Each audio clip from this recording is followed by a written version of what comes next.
Okay good good evening everyone.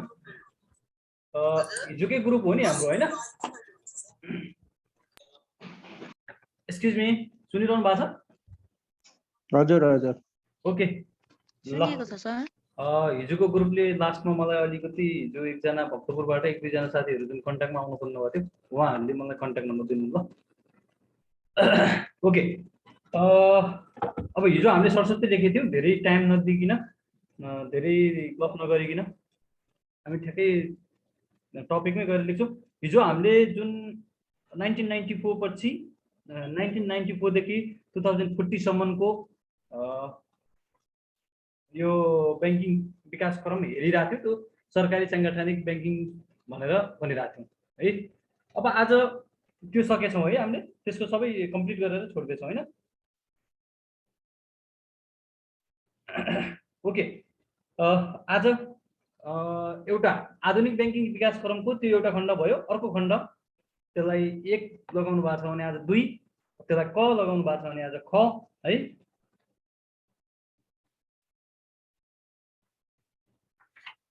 त्यो लेख्नु त टक्क हेडिङ लेख्नु होला। बैंकिङ व्यवसायको उदारीकरण है। बैंकिङ व्यवसायको उदारीकरण 2040 देखि 2060 सम्म ब्राकेटमा बैंकिङ व्यवसायको उदारीकरण 2040 देखि 2060 सम्म है।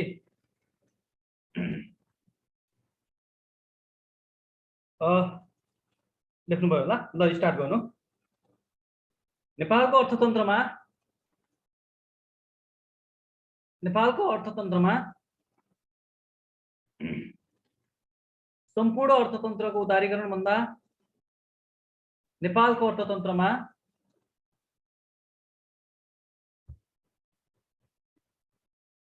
सम्पूर्ण अर्थतन्त्रको उदारीकरण भन्दा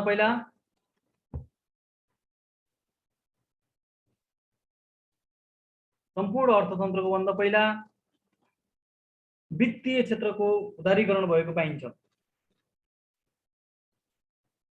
वित्तीय क्षेत्रको उदारीकरण भएको पाइन्छ। सुनिरहनु भएको छ नि है? यस अवधिमा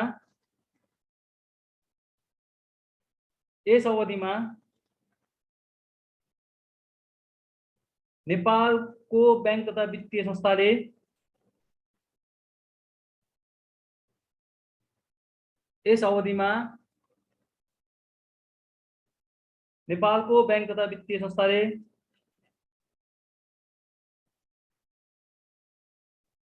तीव्र रूपमा संख्यात्मक वृद्धि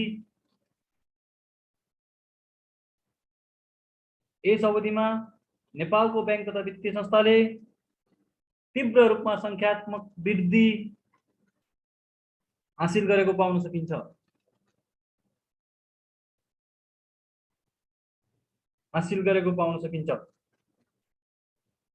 जसमा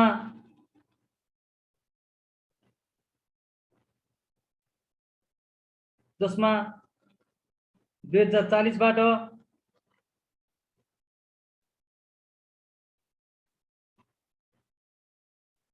जसमा 2040 भन्दा नि ठ्याक्कै इंग्लिशमा लेखौँ ल। जसमा सन् 1984 है, जसमा सन् 1984 है, जसमा सन् 1984 बाट सुरु भएको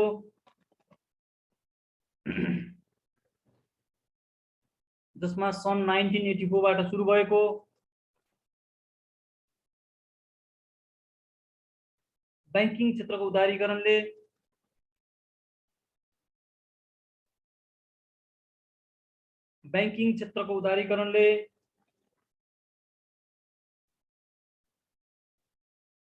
वित्तीय क्षेत्र सुधार कार्यक्रम लागू भए।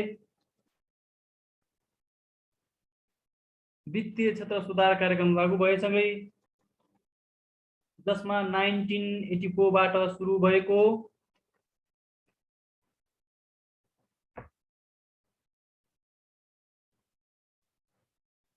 बैंकिङ क्षेत्रको उदारीकरणले वित्तीय क्षेत्र सुधार कार्यक्रम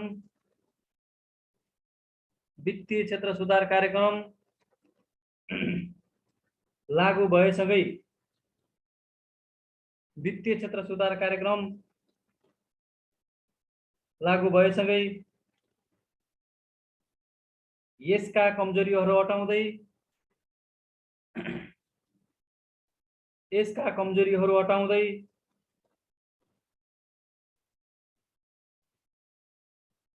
यसका कमजोरीहरू हटाउँदै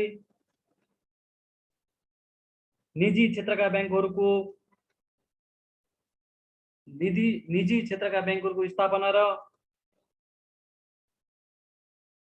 निजी क्षेत्रका ब्याङ्कहरूको स्थापना र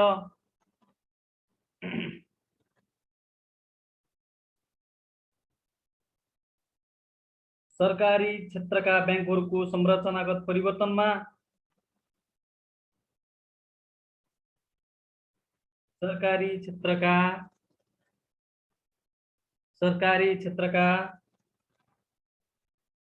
ब्याङ्कहरूको संरचनागत परिवर्तनमा उल्लेखनीय प्रगति हासिल गर्यो।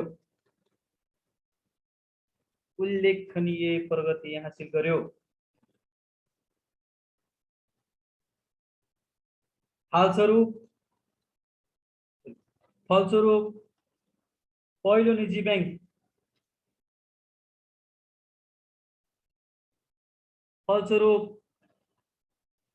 निजी बैंक नेपाल अरब बैंक ब्राकेटमा लेख्नु होला। पहिलो निजी बैंक नेपाल अरब बैंक ब्राकेटमा 2041 साल असार 29 गते डेट पनि लेख्नु होला। पहिलो निजी बैंक नेपाल अरब बैंक 2041 असार 29 गते। हालको नबिल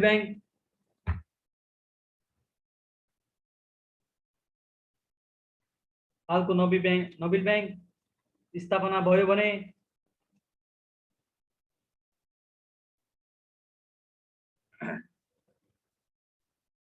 हालको नबिल बैंक स्थापना भयो भने 2042 साल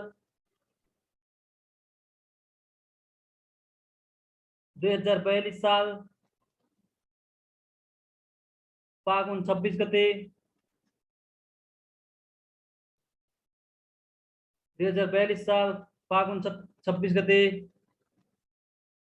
हालको investment bank Nepal investment bank है। हालको नेपाल इन्भेस्टमेन्ट बैंक 2042 साल फागुन 26 गते हालको नेपाल इन्भेस्टमेन्ट बैंक 2043 सालमा 2043 सालमा हालको स्ट्यान्डर्ड चार्टर बैंक 2043 सालमा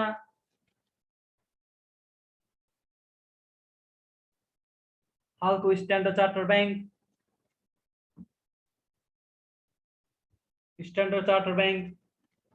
लगायत एवं मृतले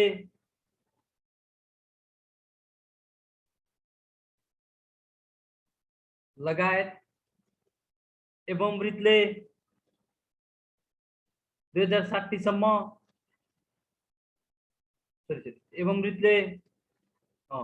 2060 सम्म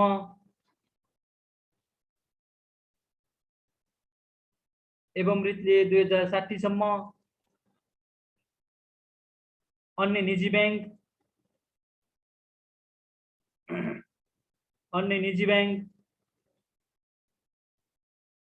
विकास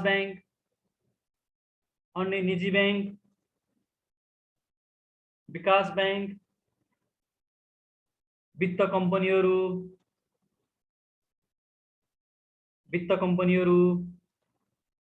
स्थापना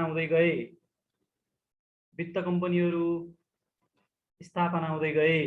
एकजनाको पनि साउन्ड आएको छैन। सबैले सुनिरहनु भएको छ?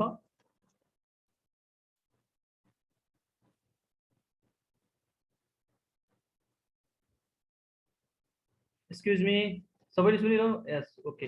सबै म्युट हुनुभयो हो? ठिक छ है। ठिक छ ओके नेक्स्ट पोइन्टमा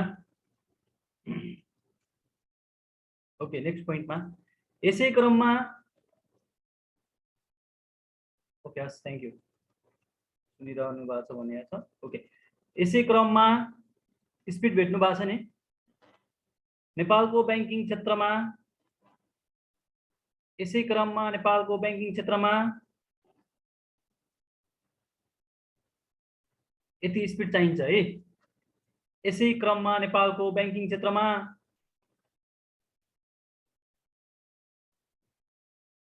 रहेको विभिन्न ऐन नियम यसै क्रममा नेपालको ब्याङ्किङ क्षेत्रमा रहेका विभिन्न ऐन नियम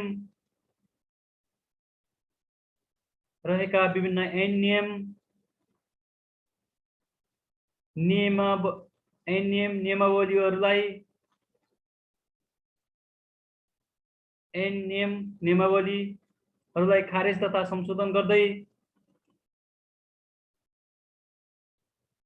यसै क्रममा नेपालको ब्याङ्किङ क्षेत्रमा रहेका विभिन्न ऐन नियम नियमावलीहरूलाई खारेज तथा संशोधन गर्दै लगियो भने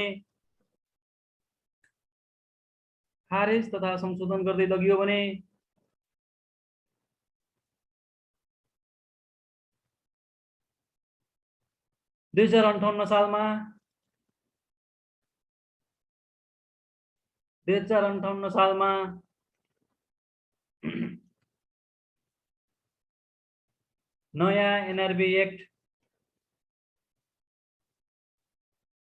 नयाँ एनआरबी एक्ट प्रतिस्थापन गरियो नयाँ एनआरबी एक्ट प्रतिस्थापन गरियो जसले एनआरबीलाई नयाँ एनआरबी एक्ट प्रतिस्थापन गरियो जसले एनआरबीलाई बृहत कार्यक्षेत्र सहित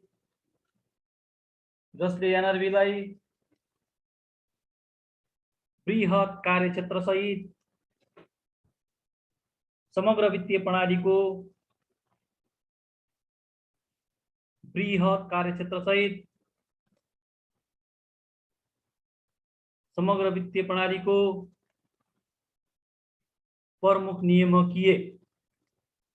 प्रमुख नियामकीय जिम्मेवारी दियो समग्र वित्तीय प्रणालीको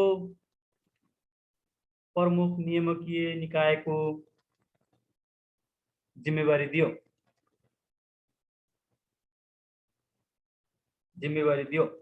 नेक्स्ट पॉइंट यस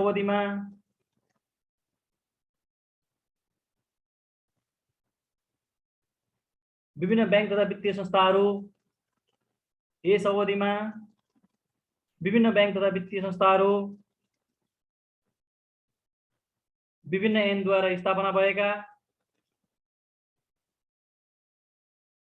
ऐनद्वारा स्थापना भएका तिनीहरूको उच्च संख्यात्मक वृद्धि भएको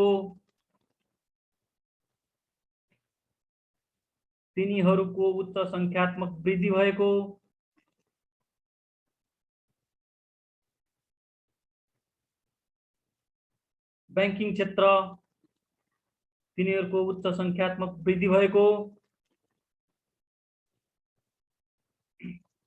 ब्याङ्किङ क्षेत्र सुधार केन्द्रित रहेको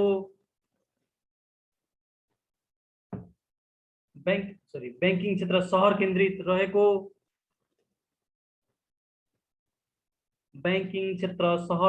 रहेको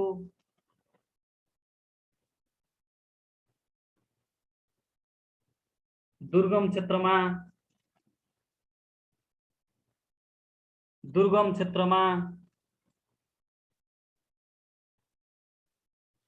वित्तीय पहुँचको अभाव रहेको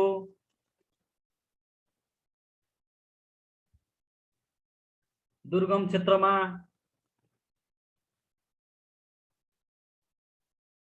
वित्तीय पहुँचको अभाव रहेको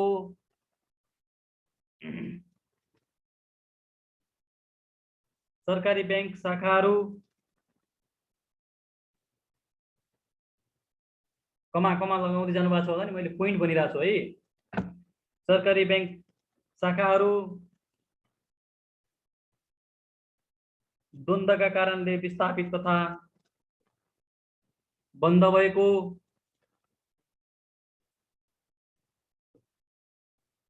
सरकारी बैंक शाखाहरू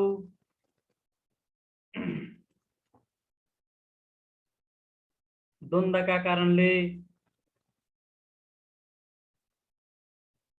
कारणले विस्थापित तथा बन्द भएका द्वन्द्वका कारणले विस्थापित तथा बन्द भएका वित्तीय साक्षरता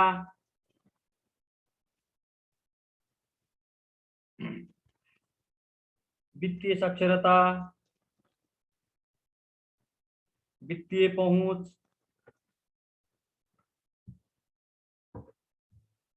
वित्तीय साक्षरता वित्तीय पहुँच वित्तीय समावेशीकरणमा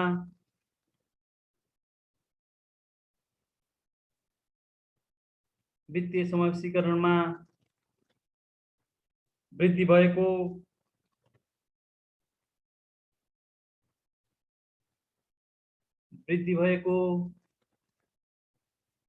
बैंकहरूको अस्वस्थ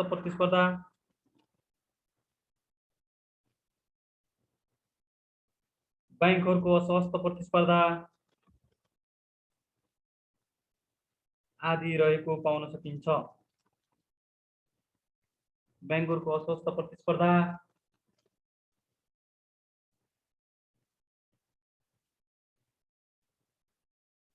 आदि रहेको पाउन सकिन्छ। ल, यो 40 देखि 60 सम्मको पेज पनि भइयो।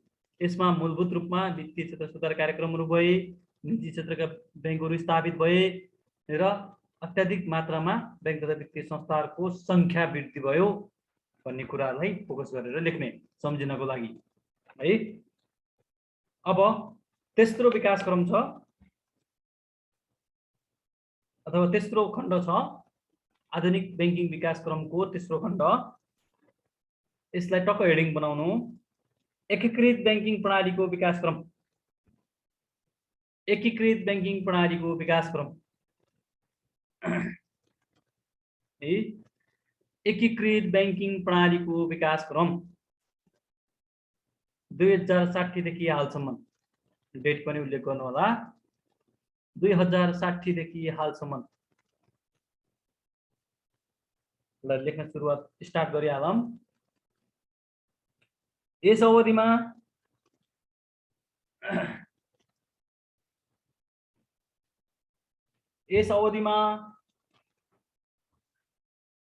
नेपालको बैंकिङ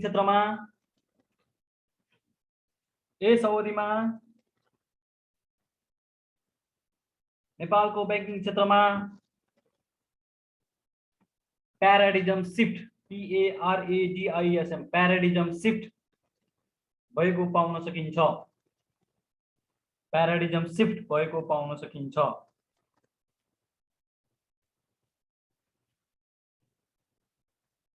जसले हालको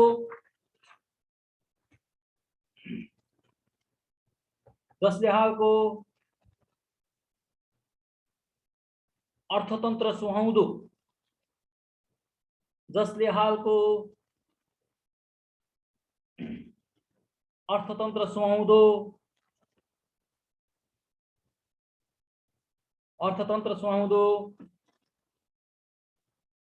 बैंकिङ प्रणाली उन्मुख भएको पाउन सकिन्छ।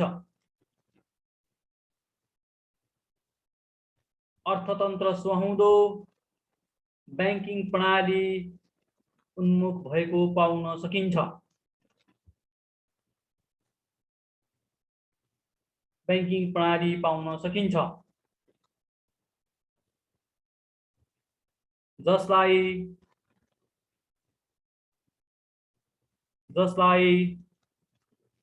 निम्नानुसार उल्लेख गर्न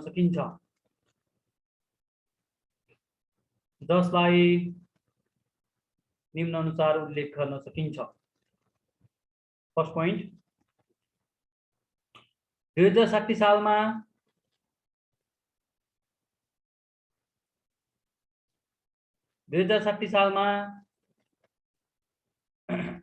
बैंक तथा वित्तीय संस्थासँग सम्बन्धित 2060 सालमा बैंक तथा वित्तीय संस्थासँग सम्बन्धित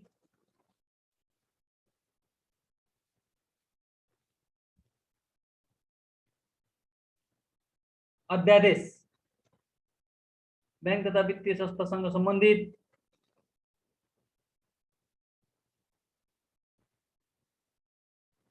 अध्यादेश जारी भयो। बैंक तथा वित्तीय संस्थासँग सम्बन्धित अध्यादेश जारी भयो, जसले छाता ऐन जारी भयो।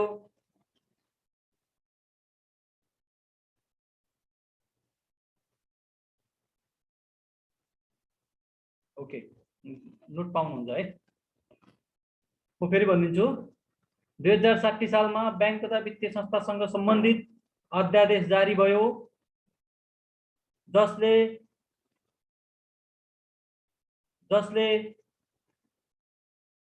नेपालको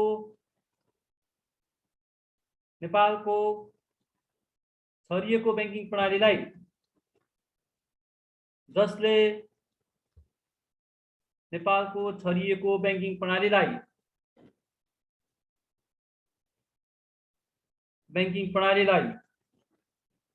एकीकृत बैंकिङ प्रणालीको विकासको परिकल्पना गर्यो। एकीकृत बैंकिङ प्रणालीको विकासको परिकल्पना गर्यो र 2063 मा ऐनको रूपमा जारी भयो। र 2063 मा ऐनको रूपमा जारी भयो। 63 मा ऐनको रूपमा जारी भयो। पहिला अध्यादेश थियो, 63 मा आएर ऐनको रूपमा जारी भयो। नेक्स्ट पोइन्ट उक्त बाफिया 63 ब्राकेटमा छाता ऐनले है, उक्त बाफिया BAFIA बैंक तथा फाइनेन्शियल इन्स्टिट्युसन एक्ट भन्छ। उक्त बाफिया BAFIA बाफिया 63 ले ब्राकेटमा छाता ऐनले, अम्ब्रेला ऐन भन्छ के, छाता ऐनले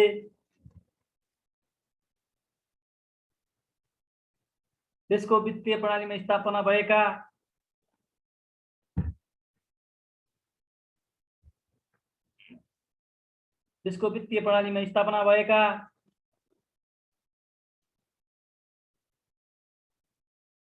सम्पूर्ण बैंक वित्तीय संस्थाहरूलाई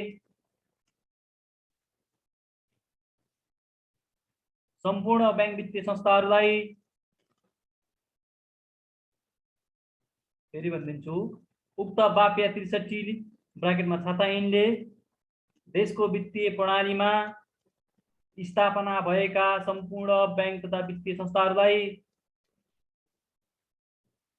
एकीकृत स्वरूप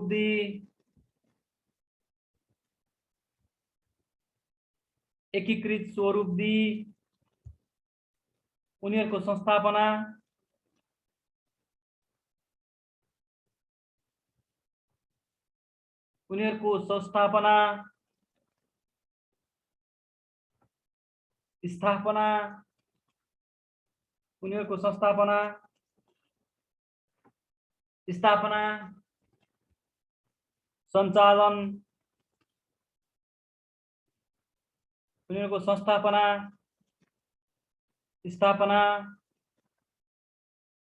सञ्चालन व्यवस्थापनमा एकरूपता ल्याइयो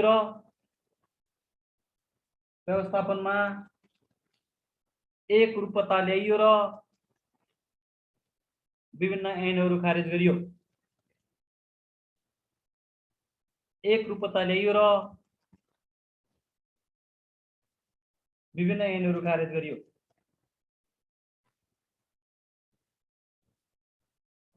नेक्स्ट पोइन्ट, अर्को पोइन्टमा यही क्रममा एनआरबी एक्ट, नेपाल राष्ट्र बैंक ऐन भनेको, यही क्रममा एनआरबी एक्ट को प्रथम संशोधन र दोस्रो संशोधन, यही क्रममा एनआरबी एक्ट 2058 को प्रथम संशोधन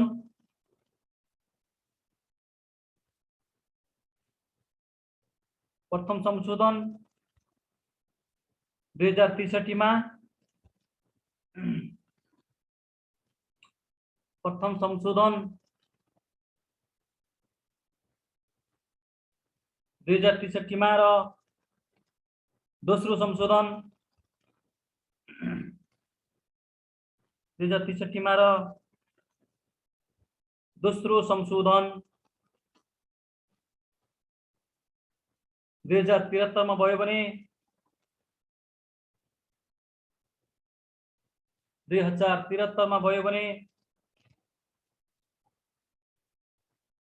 बैंक तथा वित्तीय संस्था सम्बन्धी ऐन, बैंक तथा वित्तीय संस्था सम्बन्धी ऐन को पहिलो संशोधन, बैंक तथा वित्तीय संस्था सम्बन्धी ऐन को पहिलो संशोधन 2074 मा गरियो।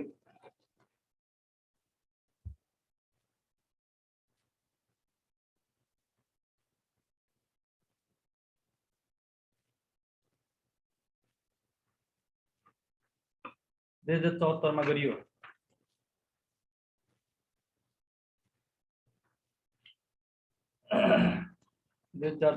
मा गरियो। यसै क्रममा नेक्स्ट पोइन्ट है, यसै क्रममा एनआरबी ले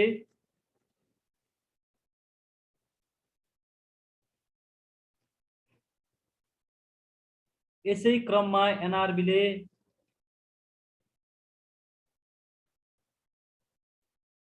बैंक तथा वित्तीय संस्थाहरूको यसै क्रममा एनआरबी ले बैंक तथा वित्तीय संस्थाहरूको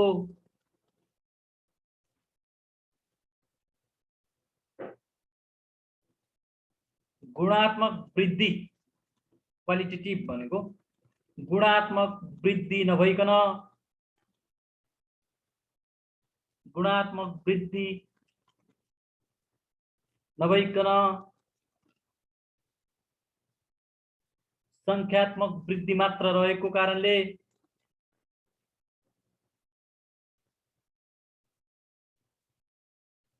संख्यात्मक वृद्धि मात्र रहेका कारणले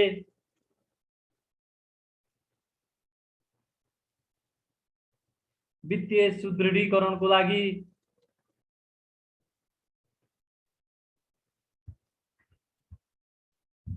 रहेको कारणले वित्तीय सुदृढीकरणको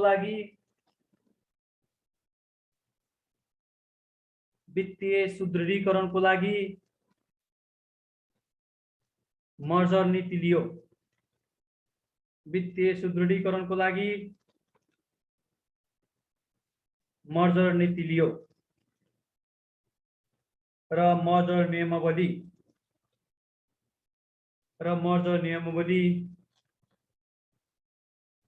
2068 जारी गर्यो र मर्जर नियमावली 2068 जारी गर्यो। हाल 2068 जारी गर्यो। हाल मर्जर एन्ड एक्विजिसन, हाल मर्जर एन्ड एक्विजिसन बाइल 2073 कार्यान्वयनमा छ। हाल मर्जर एन्ड एक्विजिसन बाइल 2073 कार्यान्वयनमा छ। नेक्स्ट पोइन्ट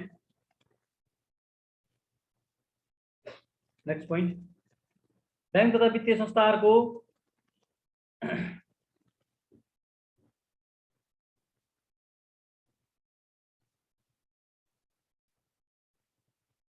बैंक तथा वित्तीय संस्थाहरूको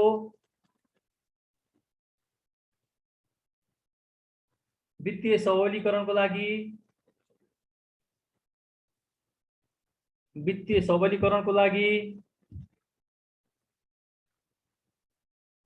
सुदृढीकरणको लागि सबलीकरण सुदृढीकरण है। बैंक तथा वित्तीय संस्थाहरूको वित्तीय सबलीकरणको लागि वित्तीय सुदृढीकरणको लागि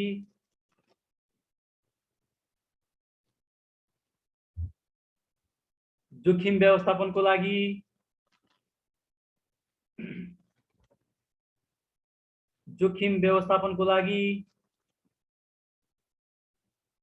प्रुडेन्ट बैंकिङको लागि PRUDENT है।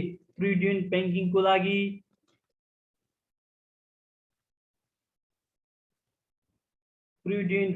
लागि पुँजी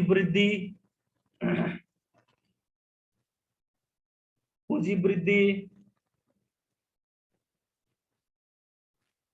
विभिन्न जोखिम व्यवस्थापन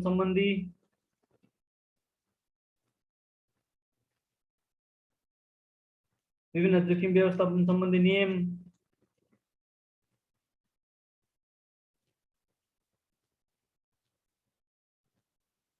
स्ट्रेस टेस्टिङ दबाव परीक्षण है स्ट्रेस टेस्टिङ आदि जारी गर्यो।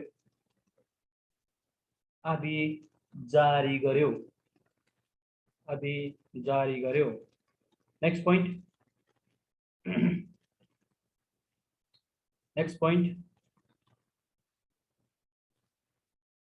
वित्तीय क्षेत्र विकास रणनीति लागू गरी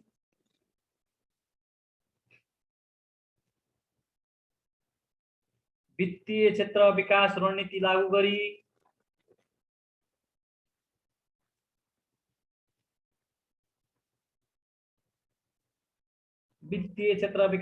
लागू गरी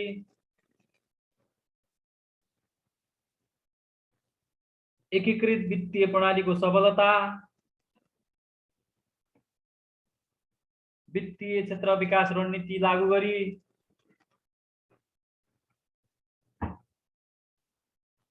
एकीकृत वित्तीय प्रणालीको सबलता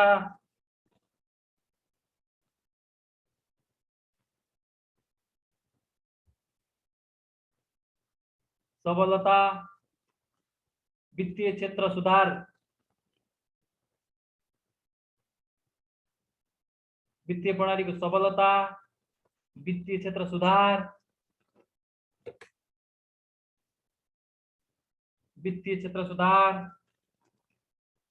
सुदृढीकरण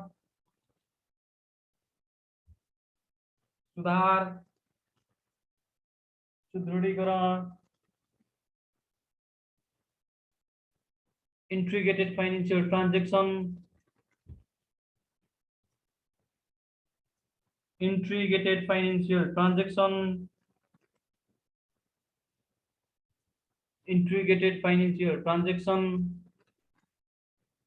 लगायत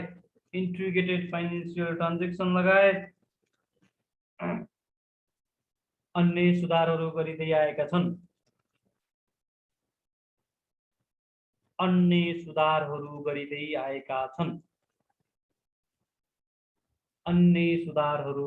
आएका छन्। नेक्स्ट पोइन्ट त्यस्तै गरी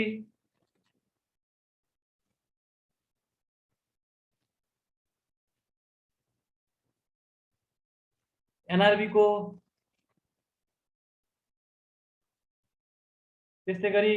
एनआरबी को नियामक त्यस्तै गरी एनआरबी को नियामकीय क्षमता सुदृढ गरिएको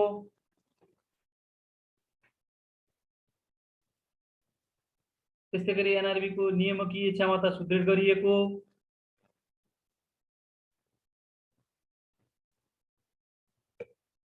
बैंकिङ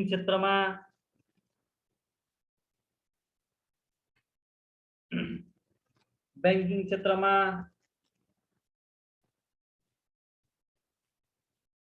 बेसल थर्ड लागू गरिएको बैंकिङ क्षेत्रमा बेसल थर्ड लागू गरिएको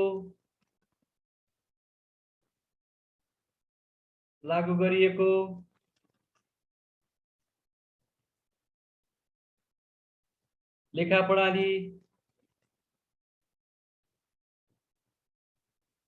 प्रणालीमा अन्तर्राष्ट्रिय स्तरको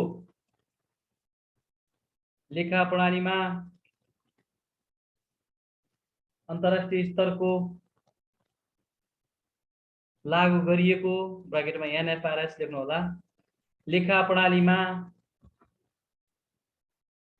अन्तर्राष्ट्रिय स्तरको ब्राकेटमा एनएफआरएस लेख्नु होला। एनएफआरएस लागू गरिएको आधुनिक आईसीटी को प्रयोग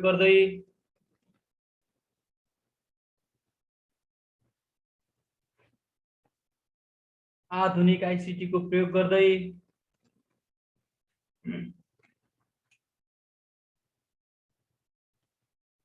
रिमोट बैंकिङ,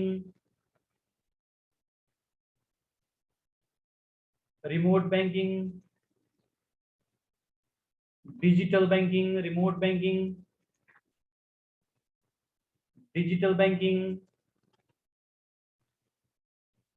इन्टरनेट बैंकिङ आदि रहेको पाउन सकिन्छ।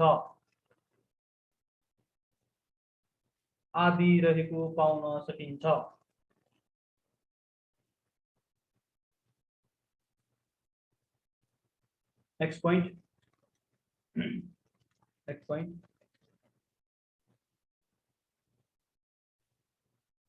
नेपालको बैंक तथा वित्तीय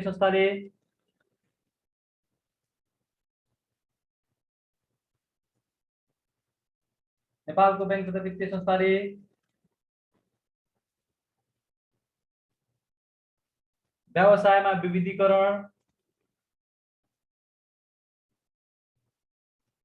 व्यवसायमा विविधीकरण गर्दै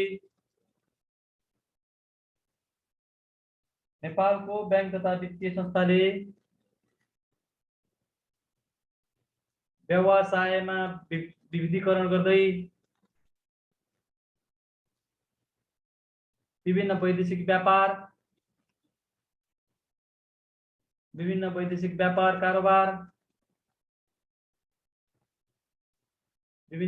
व्यापारिक कारोबार हाम्रो बैंक पनि इन्टरनेशनल ट्रान्ज्याक्सन गर्न कम्प्याटेबल छ भन्न खोजेको है। विभिन्न वैदेशिक व्यापारिक कारोबार प्रुडेन्शियल रेगुलेसन प्रुडेन्शियल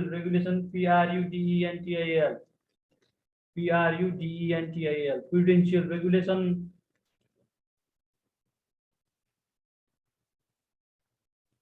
अन्तर्राष्ट्रिय स्तरको जोखिम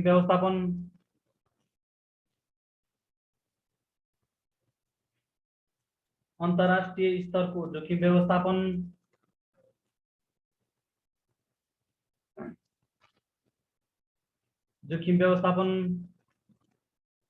पूंजी संरचना अन्तर्राष्ट्रिय स्तरको जोखिम व्यवस्थापन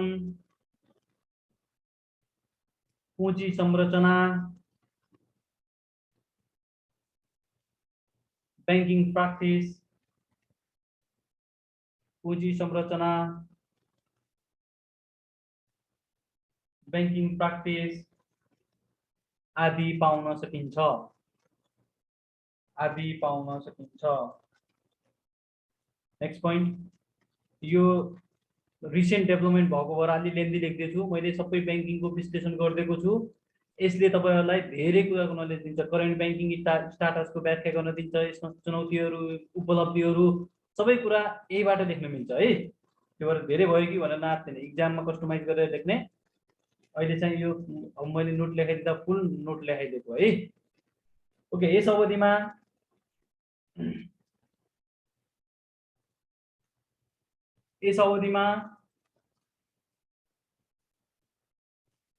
ब्याङ्किङ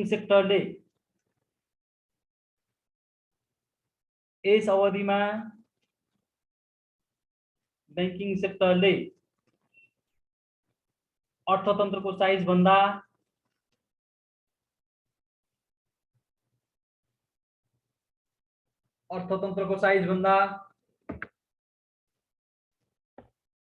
आफ्नो कारोबार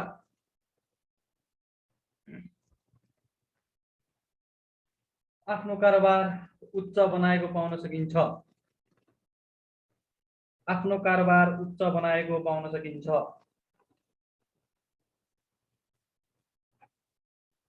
यद्यपि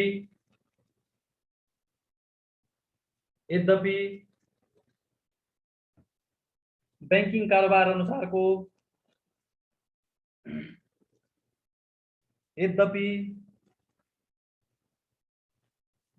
कारोबार अनुसारको अर्थतन्त्रले लाभ प्राप्त गर्न नसकेको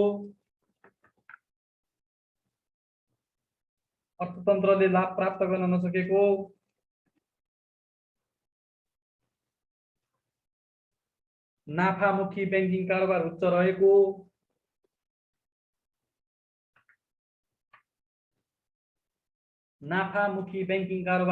रहेको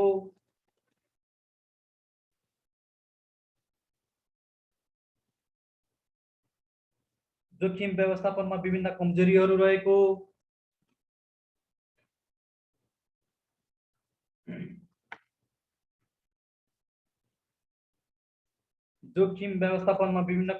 रहेको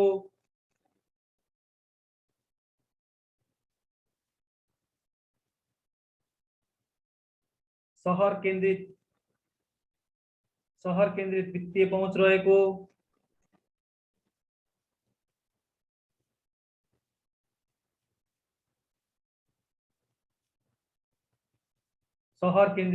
पहुँच रहेको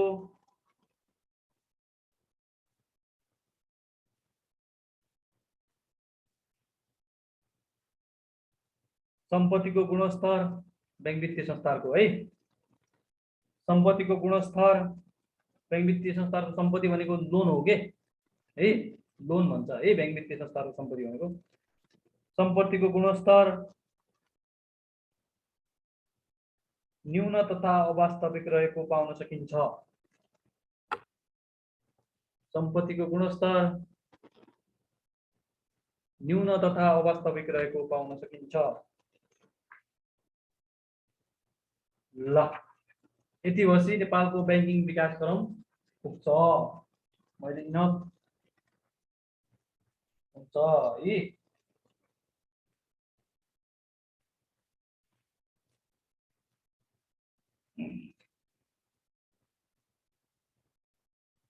ठिक छ,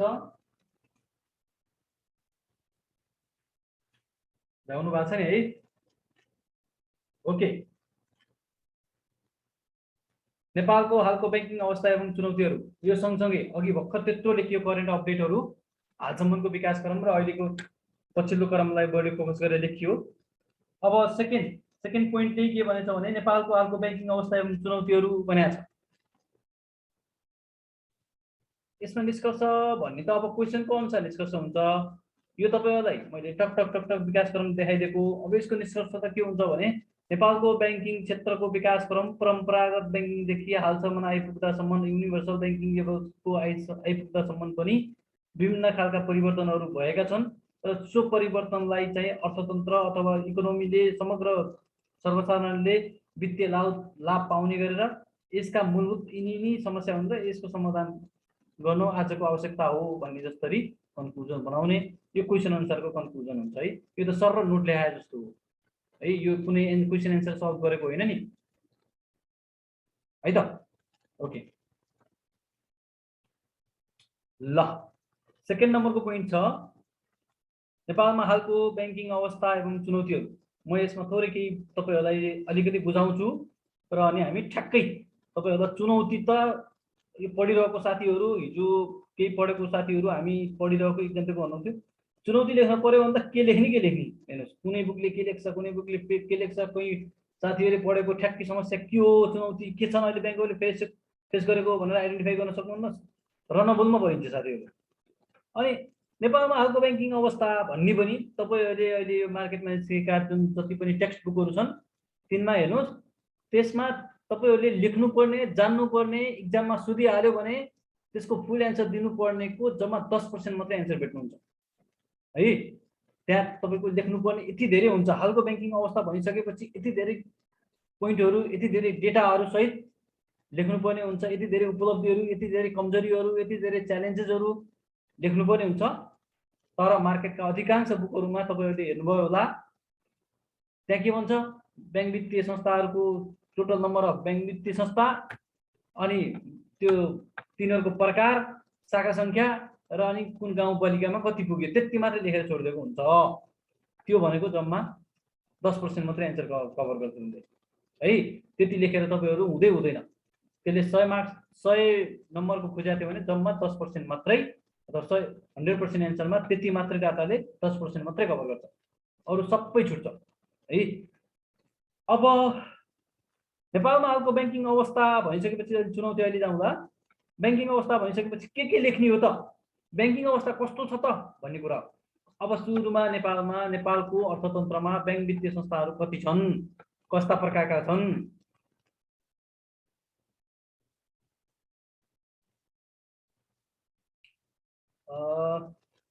ल तपाईँ अहिले हामी यो अनम्युट हुन्छ त्यसपछि कुरा गरौँ है।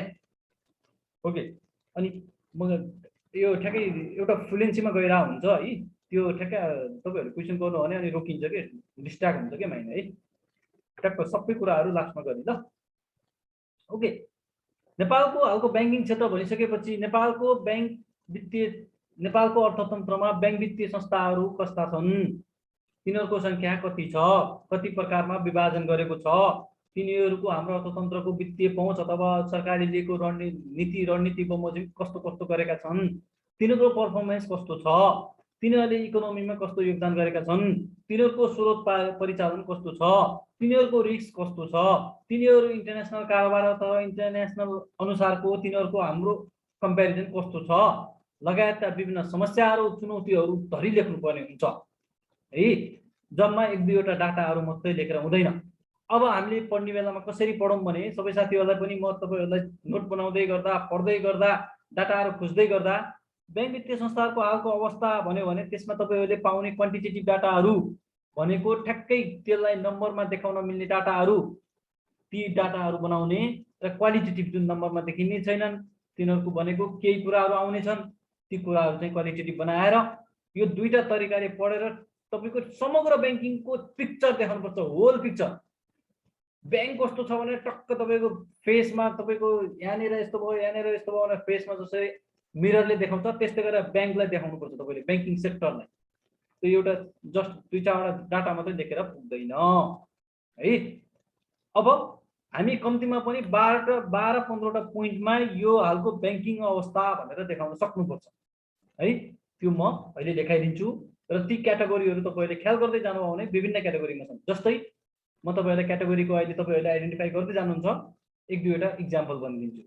जस्तै हाम्रो अर्थतन्त्रमा टोटल ब्याङ्क सङ्ख्या कति छ, हाम्रो अर्थतन्त्रमा टोटल ब्याङ्क कति प्रकारका छन् र तिनीहरूको सङ्ख्या कति छ, तिनीहरूको शाखा सङ्ख्या कति छ, सरकारले लिएको वित्तीय समावेशीकरण, वित्तीय पहुँचको नीति बमोजिम सम्पूर्ण स्थानीय तहमा ब्याङ्क वित्तीय संस्थाहरूको शाखा खोल्ने नीति अनुरूप कति स्थानीय तहमा ब्याङ्क वित्तीय संस्थाहरू पुग्न सके।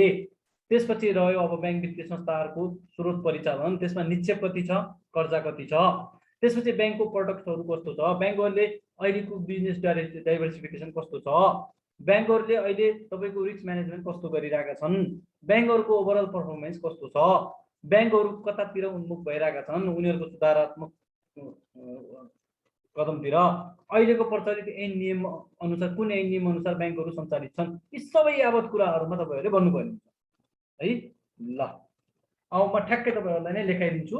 अहिले सरस्वती मैले बताएँ चुनौतीहरू अहिले म बुझाउँछु अनि ड्याङड्याङ चुनौतीहरू लेखिन्छ। यो टपिकलाई आज गाउनुपर्छ। ओके ल तपाईँहरू ठ्याक्कै लेख्नु त। नेपालमा ब्याङ्कको हालको अवस्था।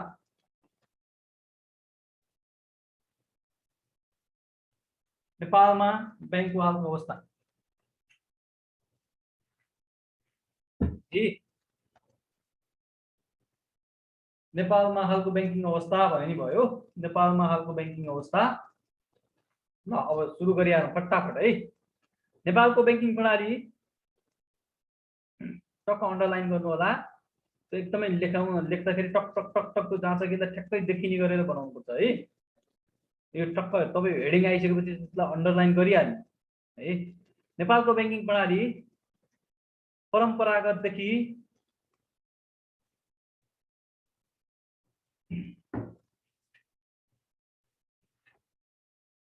नेपालको तपाईँ यो स्पिड भेट्नुपर्छ है। इक्जाम दिएका साथीहरूलाई अलिकति पढाइ पुर्याएर दिएको साथीहरूलाई थाहा छ कति स्पिड चाहिन्छ भन्ने। तपाईँले स्पिड एकदमै बनाउनुपर्छ। नेपालको ब्याङ्किङ प्रणाली परम्परागतदेखि सरकारी स्वामित्वको ब्याङ्क। नेपालको ब्याङ्किङ प्रणाली परम्परागतदेखि सरकारी स्वामित्वको ब्याङ्क।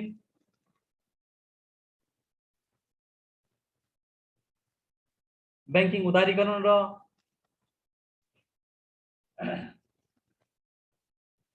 उदारीकरण र हालको मोडर्न ब्याङ्किङ सम्म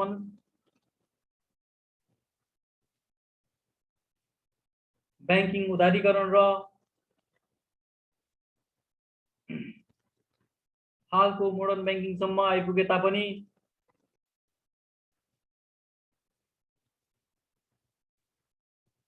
हालको मोडर्न ब्याङ्किङसम्म आइपुगे तापनि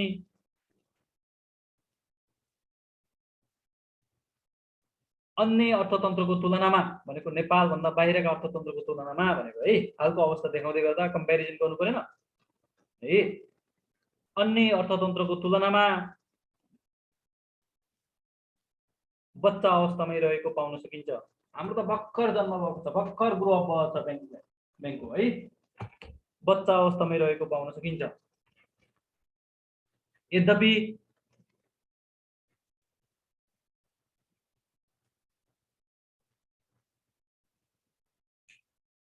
यद्यपि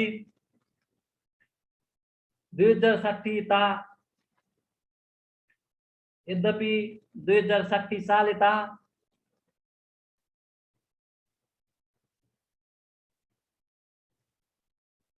2060 साल यता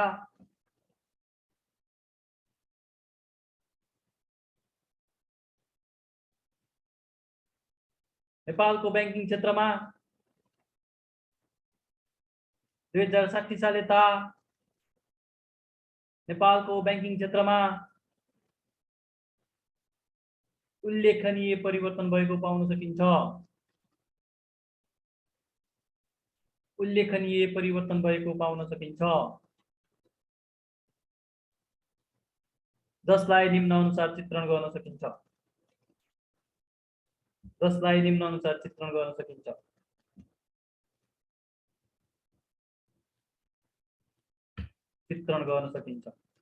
फर्स्ट पोइन्ट।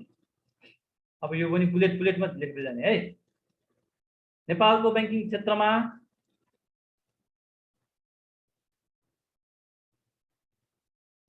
नेपालको वित्तीय क्षेत्रमा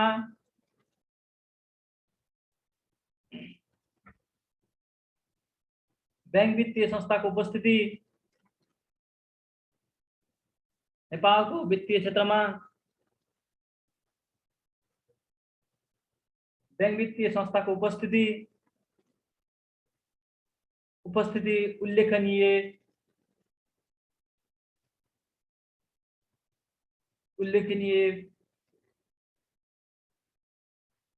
रूपमा पाउन सकिन्छ। उल्लेखनीय रूपमा पाउन सकिन्छ।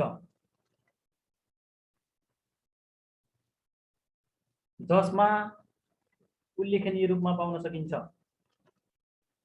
जसमा क वर्गका बैंक 27 वटा, क वर्गका बैंक 27 वटा,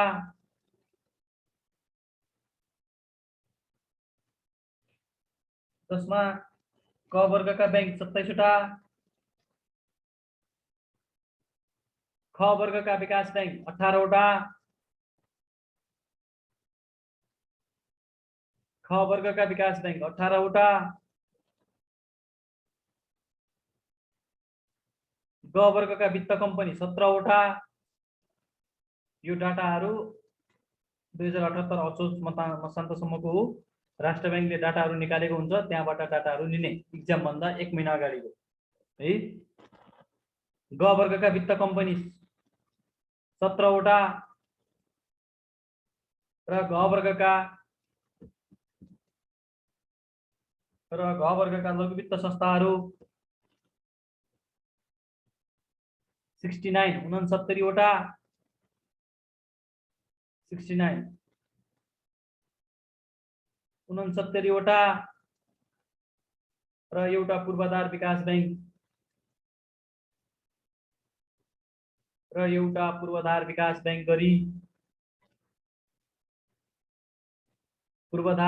बैंक गरी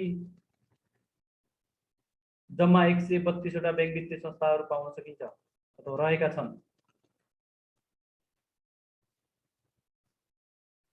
पूर्वाधार विकास बैंक गरी जम्मा 132 वटा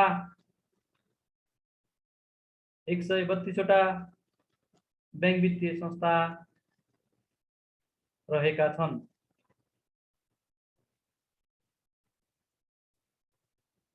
यी संस्थाहरूको भनेको 132 वटा बैंक वित्तीय संस्थाहरूको भनेको है। यी संस्थाहरूको कुल शाखा सञ्जाल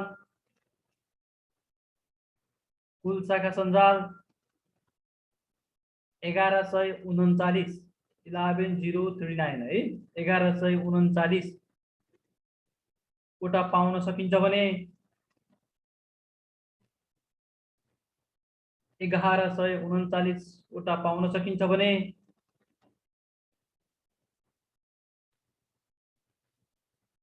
753 स्थानीय तहमध्ये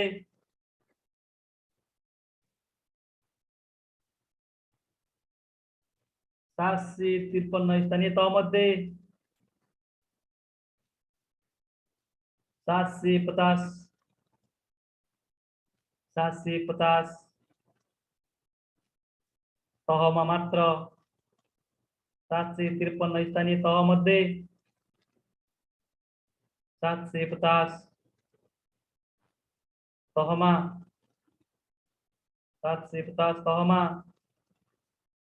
बैंक वित्तीय संस्था पुगेको पाइन्छ। 750 तहमा बैंक वित्तीय संस्था पुगेको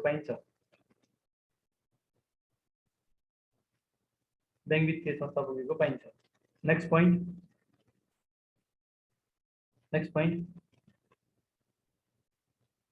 बैंक वित्तीय संस्थाको वृद्धि विस्तार सँगै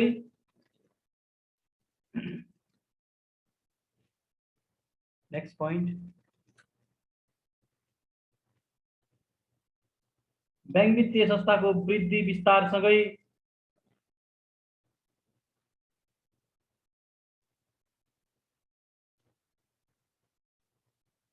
वित्तीय पहुँच कुल जनसंख्याको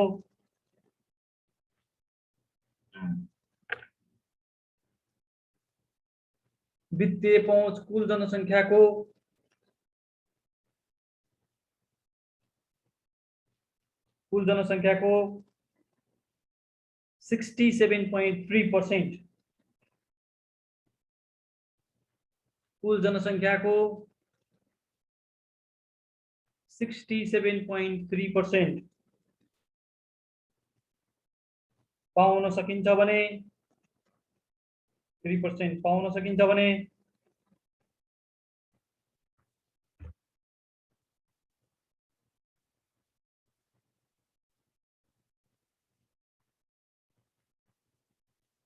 यो 67 यो लेटेस्ट डाटा है।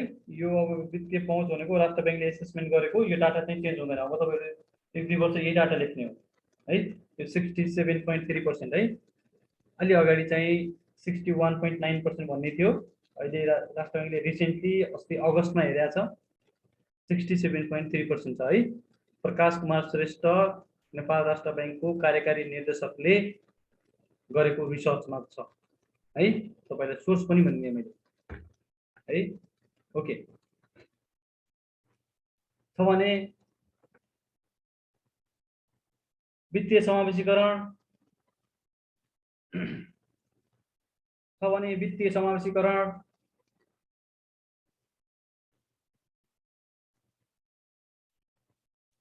अन्य विकासोन्मुख अर्थतन्त्रको तुलनामा ब्राकेटमा 63% है। भन्न खोजेको यो सेन्टेन्सले भन्न खोजेको नेपालमा 67.3% छ। अन्य नेपाल जस्तै हुन त नेपाल डेभलपिङ कन्ट्री भयो, अन्य नेपाल जस्तै एलडीसी कन्ट्रीमा चाहिँ 63% छ। त्यो नेपालमा राम्रो छ भन्न खोजेको है। यो सेन्टेन्समा म एकचोटि फेरि भनिदिन्छु।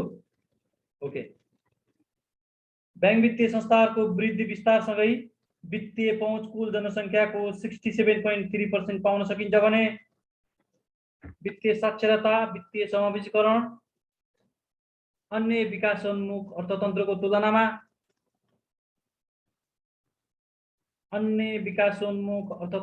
तुलनामा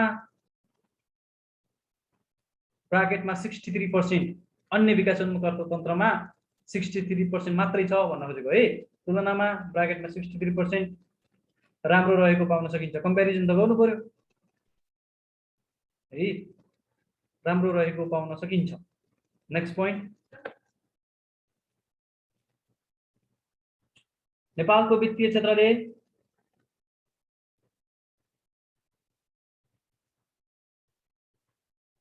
अर्थतन्त्रको आकारको तुलनामा, अर्थतन्त्रको आकार भनेको जीडीपी है।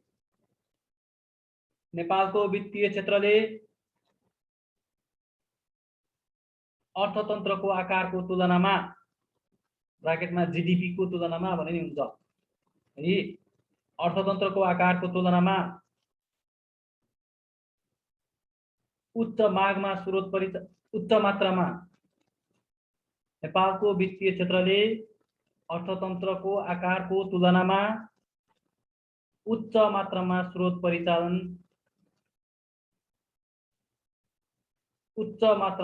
परिचालन गरी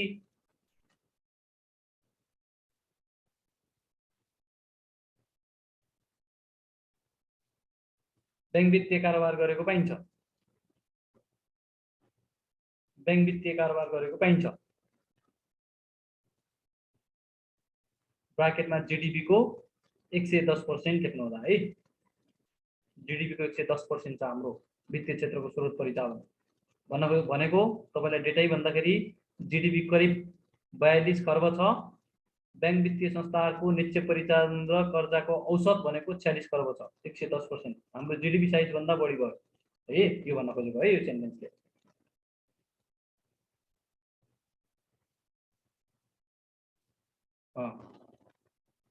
उच्च रहेको पाउन सकिन्छ है। त्यस्तै यही सेन्टेन्समा है, यसैमा कन्टिन्यू है। त्यस्तै निश्चय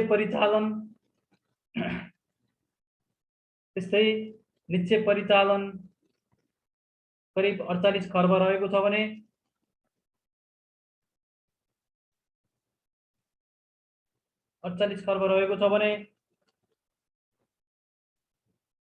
कर्जा परिचालन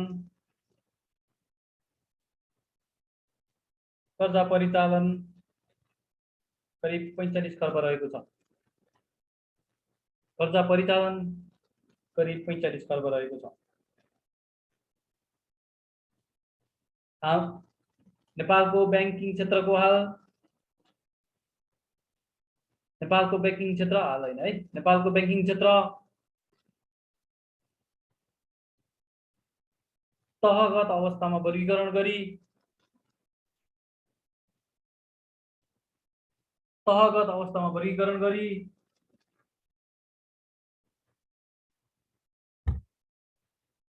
स्तर अनुसार तह वर्गीकरण गरी स्तर अनुसार क ख ग र घ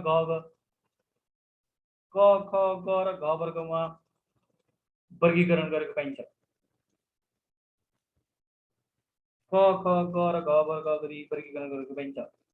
यो किन भन्न परेको, अन्य देशहरूमा सरकारी बैंक, प्राइभेट बैंक, त्यसपछि क्षेत्रगत बैंकहरू भन्ने छ, त्यो नेपालमा त्यस्तो छैन, यहाँ तहगत वर्गीकरण मात्रै छ भनेको। नेक्स्ट पोइन्ट, एनआरबीले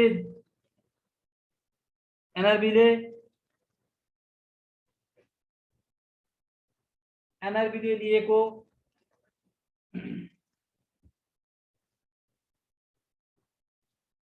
एनआरबीले लिएको वित्तीय सबलीकरणको नीति स्वरूप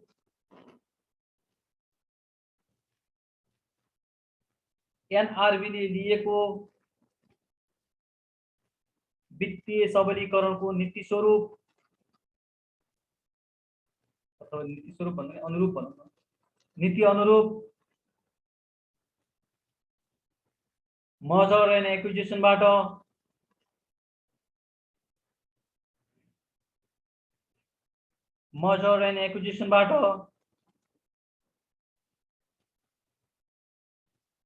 दुई सय एकतीस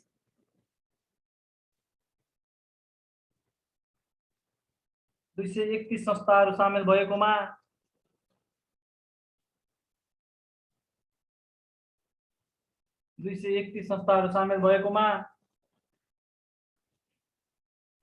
एक सय 72 संस्थाहरूको इजाजत पत्र खारिज भई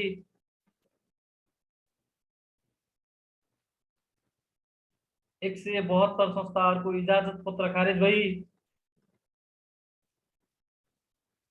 जम्मा 59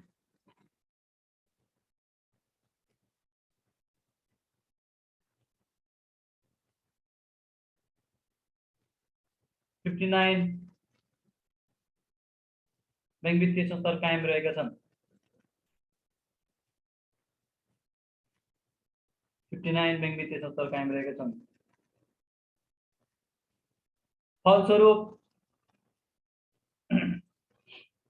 फलस्वरूप बैंक वित्तीय संस्थाहरूको पुँजीको आधार वृद्धि भएको,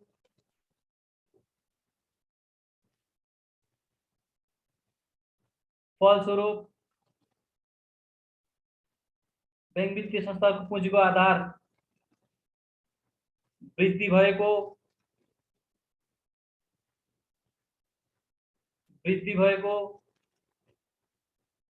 जोखिम वहन क्षमतामा वृद्धि भएको,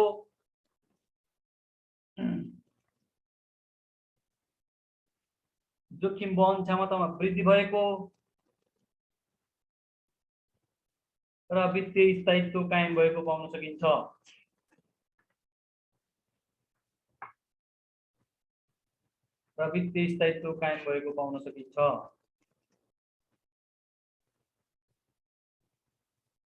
बैंक वित्तीय संस्थामा नेक्स्ट पोइन्ट है,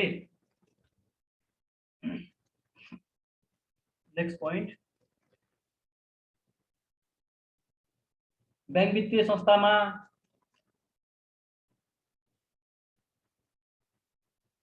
प्रविधिको प्रयोगसँगै बैंक वित्तीय संस्थामा प्रविधिको प्रयोगसँगै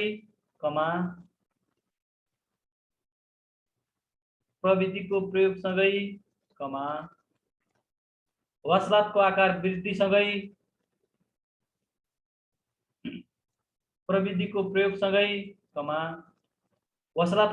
वृद्धिसँगै विभिन्न जोखिम व्यवस्थापनमा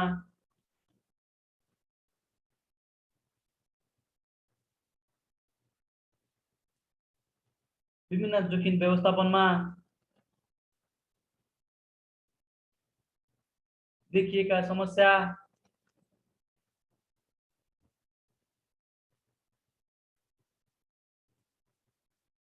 देखिएका समस्या, समाधान स्वरूप, देखिएका समस्याको है, देखिएका समस्याको समाधान स्वरूप बेसलको कार्यान्वयन, बेसलको कार्यान्वयन, समाधानको समस्याको समाधान स्वरूप बेसलको कार्यान्वयन, risk based supervision,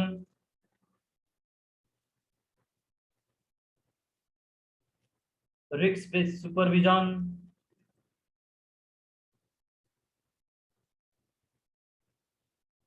controlling, risk based supervision, controlling, forward looking approach, forward looking approach, forward looking approach आदिको प्रयोग भएको पाउन सकिन्छ, आदिको प्रयोग भएको पाउन सकिन्छ। नेक्स्ट पोइन्ट, नेक्स्ट पोइन्ट, नियामक निकाय एनआरबी को, नेक्स्ट पोइन्ट में नियामक निकाय एनआरबी को संस्थागत क्षमता अभिवृद्धि सँगै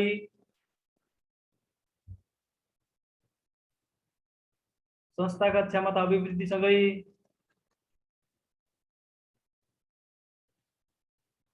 जोखिममा आधारित नियमन निरीक्षण,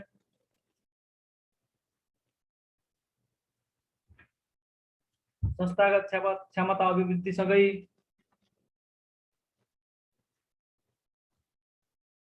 जोखिममा आधारित नियमन निरीक्षण,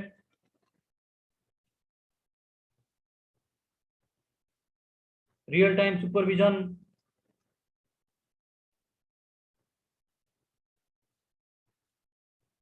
रियल टाइम सुपरभिजन लगायत अन्तर्राष्ट्रिय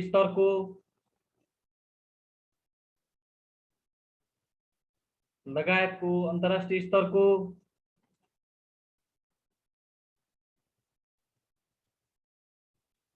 नियमन निरीक्षण,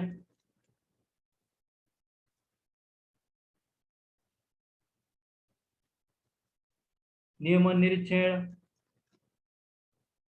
अनुगमन रहेको छ। नियमन निरीक्षण अनुगमन रहेको छ, अनुगमन रहेको छ। नेक्स्ट पोइन्ट, नेक्स्ट पोइन्ट, कोभिडले निम्ताएको समस्या सँगै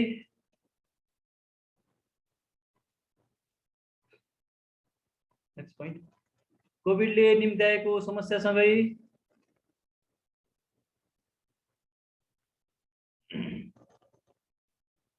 प्राप्त अवसरले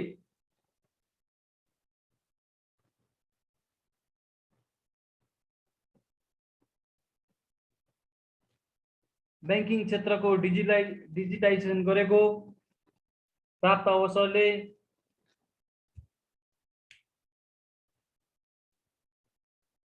बैंकिङ क्षेत्रको डिजिटाइजेसन गरेको,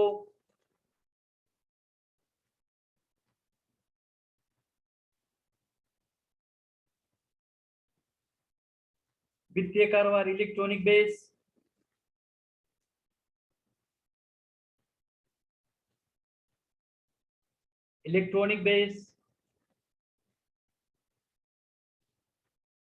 digital banking,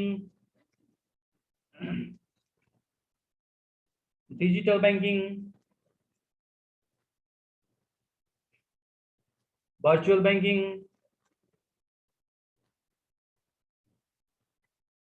digital banking, virtual banking लगायत आईसीटी बेस कारोबारमा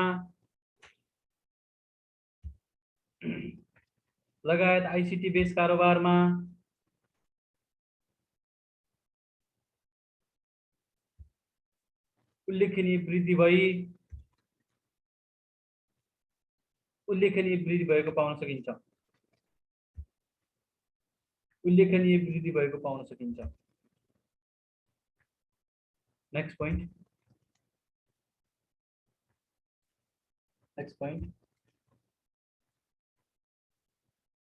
बैंक वित्तीय संस्थाहरूको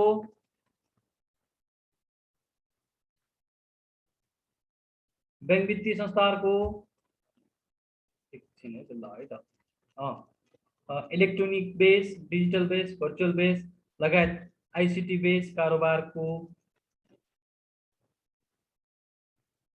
रहेको पाउन सकिन्छ है। आईसीटी बेस कारोबार रहेको पाउन सकिन्छ अथवा त्यसरी है। नेक्स्ट पोइन्ट बैंक वित्तीय संस्थाहरूको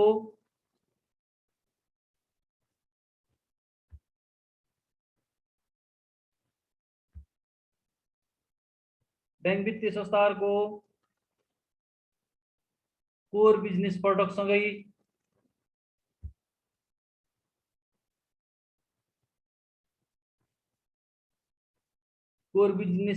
सँगै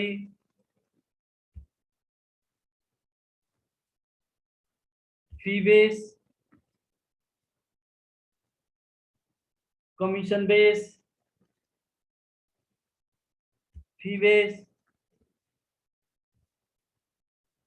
कमिसन बेस यिनलाई के भन्छ? वसलत बाहिरको कारोबार पनि भन्छ है। फी बेस, कमिसन बेस कारोबारमा समेत वृद्धि भएको पाइन्छ। नेक्स्ट पोइन्ट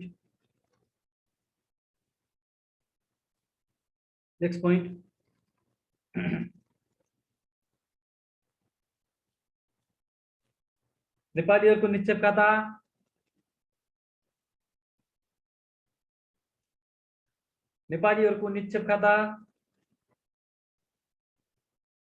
करिब 3 करोड 63 लाख। हाम्रो जनसङ्ख्या 3 करोड छ, 3 करोड 63 लाख निक्षेप खाता छ है।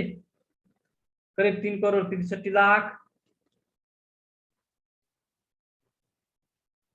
कर्जाग्राही, 3 करोड 63 लाख जनताको कर्जा। अब 3 करोड 63 लाख कर्जाग्राही, 16 लाख 3 करोड 63 लाख को फंड जम्मा 16 लाखले युज गरे है। कर्जाग्राही 16 lakh,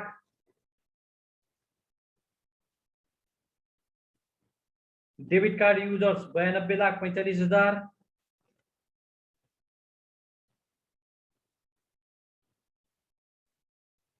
debit card users 92,45,000, credit card users 2 lakh, credit card users 2 lakh, prepaid card users 76,000,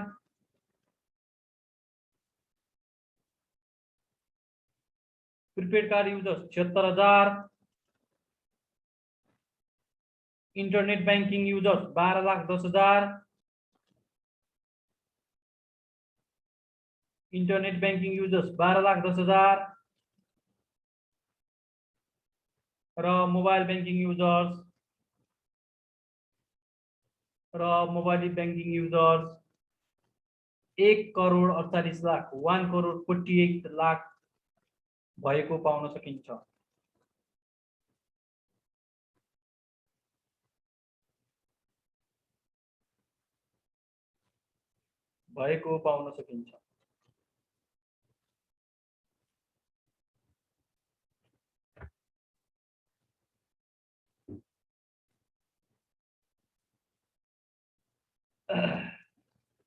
को छ है अझै हाल वित्तीय बजारमा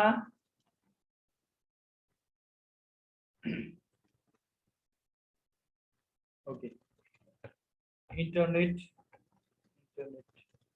internet banking users 12,10,000, mobile banking users 1,40,40,00,000, 1,48,00,000, internet 12,10,000।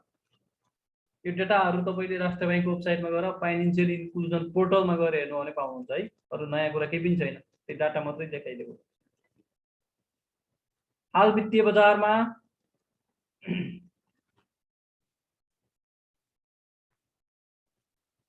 बजारमा वित्तीय स्रोतको अभावसँगै जान्नुपर्ने यस्ता हुन् कि ती डाटा तपाईँले खोजेर पाइहाल्नुहुन्छ है। हाल वित्तीय बजारमा वित्तीय स्रोतको अभावसँगै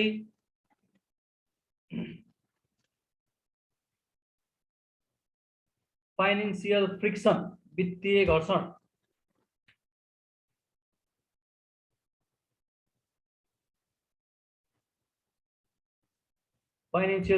वित्तीय घर्षण देखा परेको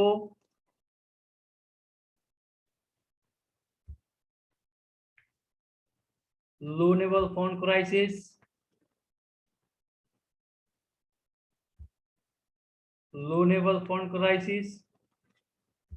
लोनेबल है लोन दिने loanable fund crisis, liquidity crisis, loanable fund crisis, liquidity crisis सिर्जना भएको देखिन्छ।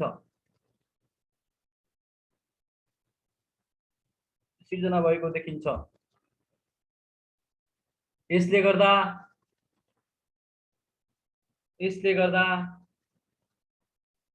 वित्तीय स्रोतहरूको लागतमा वृद्धि भएको पाउन सकिन्छ। हेर्नुस् त डिपोजिट रेट पनि बढाएको छ, लेन्डिङ रेट पनि बढाएको छ। लागत वृद्धि भनेको त्यही हो है। यसरी हेर्दा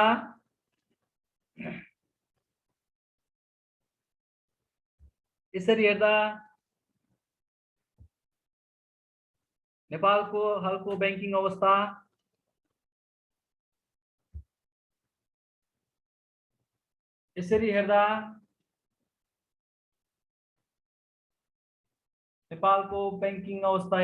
नेपालको हालको बैंकिङ अवस्था हेर्दा मिश्रित पाउन सकिन्छ।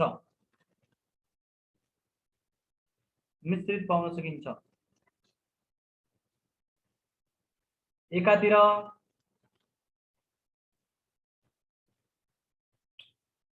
संख्यात्मक रूपमा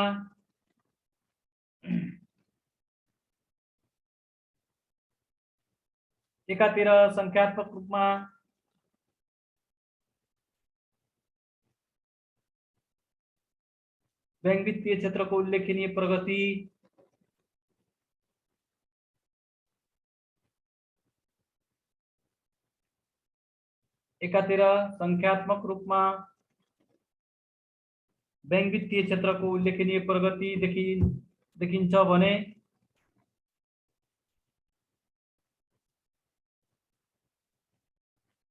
करिब 21 लाख जनतामा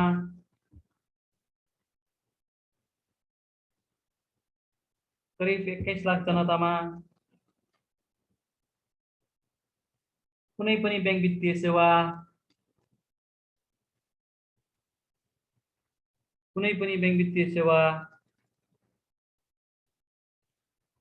पुगेको देखिँदैन।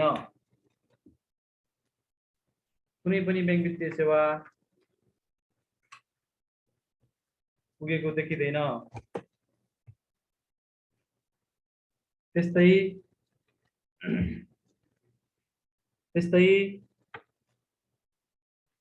कोभिड-19 ले सिर्जना गरेको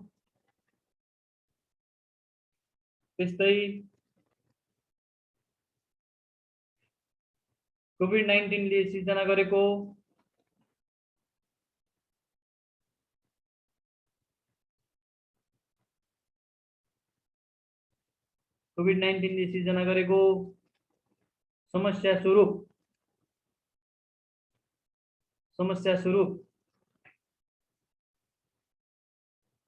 बैंक वित्तीय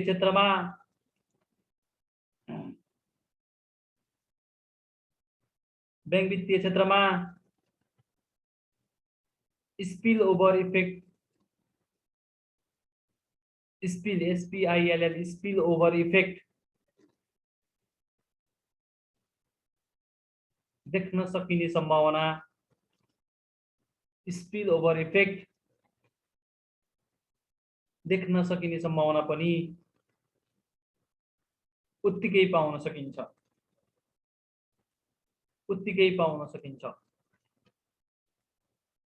यस अवस्थालाई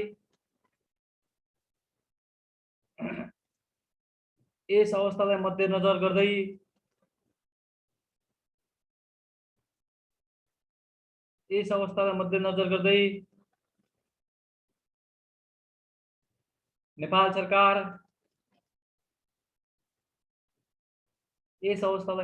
गर्दै नेपाल सरकार नेपाल राष्ट्र बैंक नेपाल सरकार नेपाल राष्ट्र बैंक र बैंक वित्तीय संस्थाहरू मिली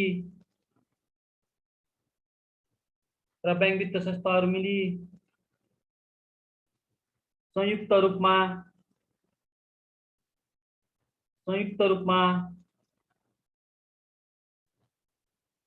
यस क्षेत्रको समस्या तथा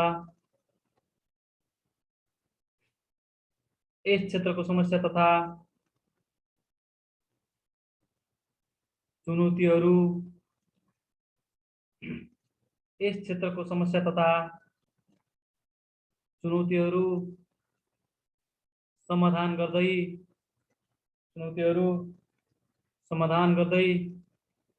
जानुपर्ने देखिन्छ।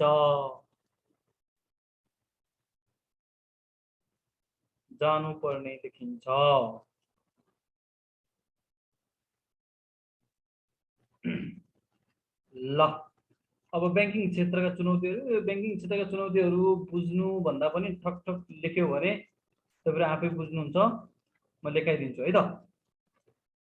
ओके, नेपालको बैंकिङ क्षेत्रमा हेडिङ लेख्नुस् त।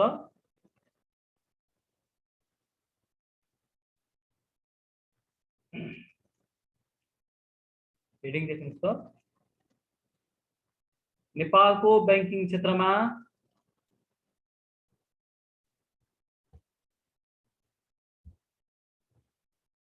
देखिएका चुनौतीहरू।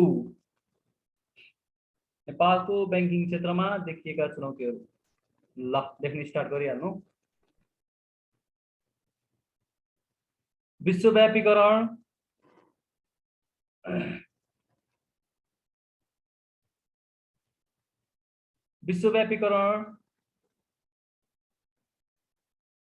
WTO मा प्रवेश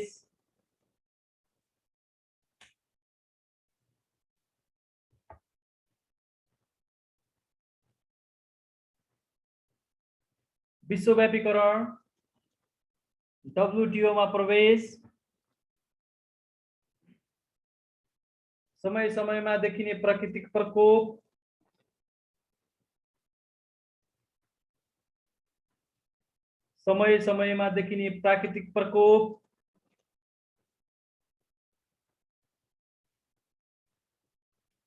प्रविधिमा आउने तीव्र परिवर्तन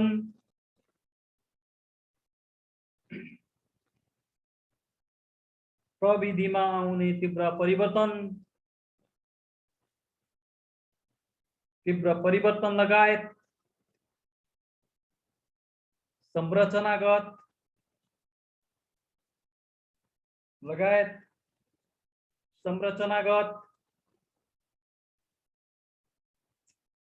नीतिगत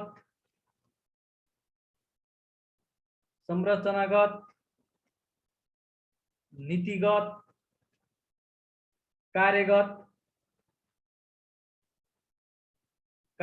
कारणले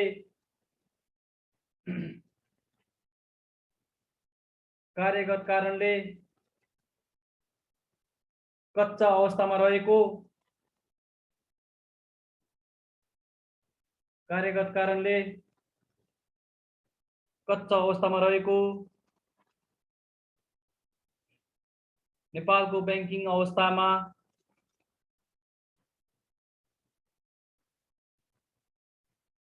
नेपालको बैंकिङ अवस्थामा ब्राकेटमा क्षेत्रमा भन्नु है, नेपालको बैंकिङ क्षेत्रमा भन्ने नि भयो, ब्राकेट नगरिकन निम्न चुनौतीहरू सिर्जना गरेको पाउन सकिन्छ। निम्न चुनौतीहरू सिर्जना गरेको पाउन सकिन्छ। नम्बर 1 तत्कालीन चुनौतीहरू, अहिले देखिएको, अहिले नै र्यापिडली समाधान गर्नुपर्ने चुनौतीहरू, जसलाई तत्कालीन चुनौतीहरू भनिन्छ।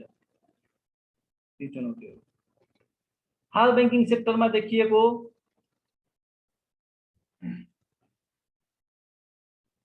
तत्कालीन चुनौतीहरू, हाल बैंकिङ सेक्टरमा देखिएको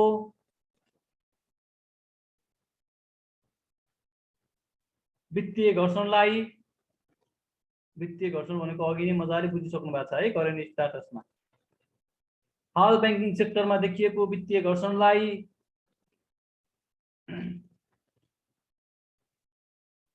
न्यूनीकरण गर्न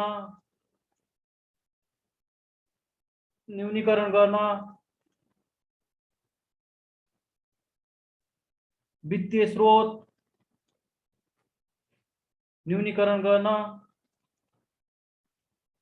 वित्तीय स्रोत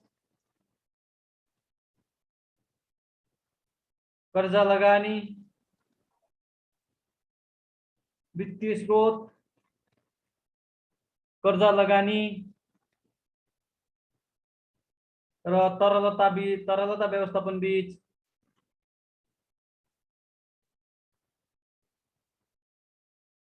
हाल बैंकिङ क्षेत्रमा देखिएको वित्तीय घर्षणलाई न्यूनीकरण गर्न वित्तीय स्रोत कर्जा लगानी र तरलता व्यवस्थापन बीच सन्तुलन कायम गर्न चुनौती। तरलता व्यवस्थापन बीच सन्तुलन कायम गर्न चुनौती। हेर्नु त कति चुनौती छ अहिले। सरकारको वित्त नीति, नेक्स्ट पोइन्ट,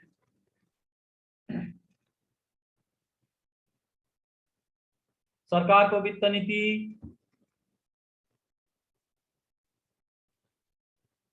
एनआरबी को मौद्रिक नीति, सरकार को वित्त नीति एनआरबी को मौद्रिक नीति को लक्ष्य अनुरूप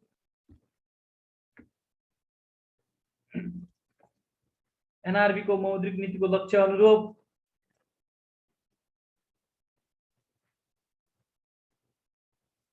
वित्तीय पूर्वाधार सहित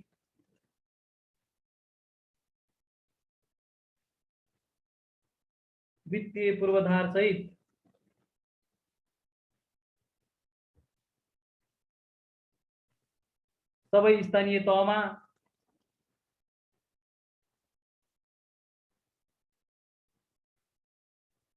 बैंकको शाखा सञ्चालन, सबै स्थानीय तहमा बैंकको शाखा सञ्जाल विस्तार गर्न चुनौती।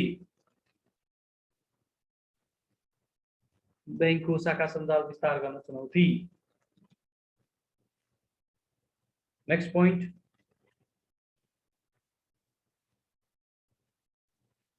दक्ष जनशक्ति,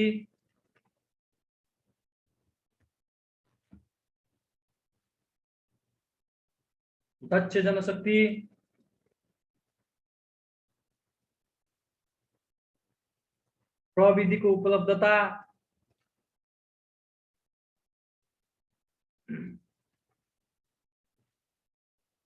दक्ष जनशक्ति प्रविधि को उपलब्धता गरी सबै बैंक वित्तीय संस्थामा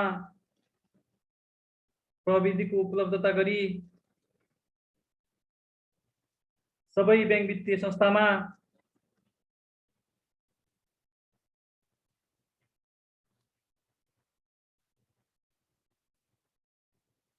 अन्तर्राष्ट्रिय स्तरको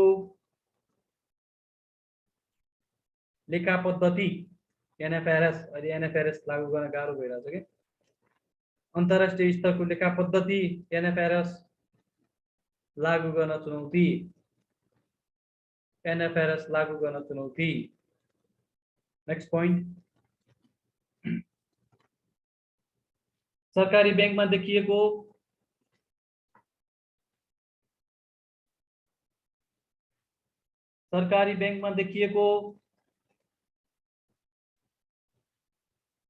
जनशक्ति सम्बन्धी विविध समस्या समाधान गर्दै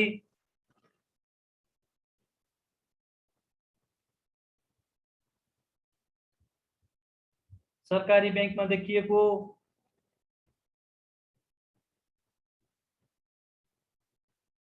जनशक्ति सम्बन्धी विविध समस्या समाधान गर्दै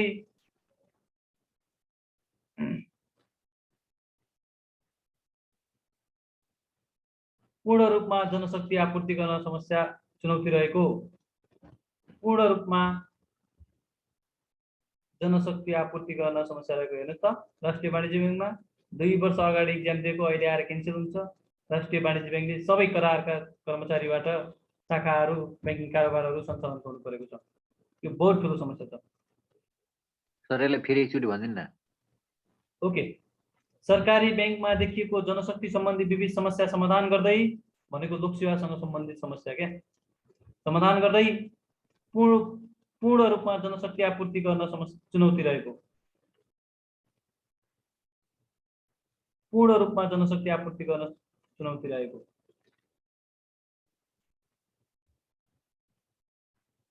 नेक्स्ट पोइन्ट, नियामकीय परिवर्तन स्वरूप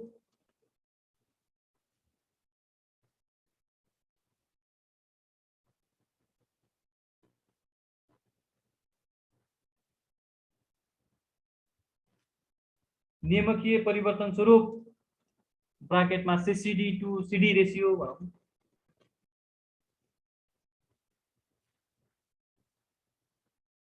नियामकीय परिवर्तन स्वरूप ब्राकेटमा CCD to CD ratio. CCD to CD नियामकीय परिवर्तन स्वरूप सीसीडी टू सीडी रेशियो कायम गर्न चुनौती। सीडी रेशियो मेन्टेन गर्न हमेसा बैंकहरुलाई है। नेक्स्ट पोइन्ट,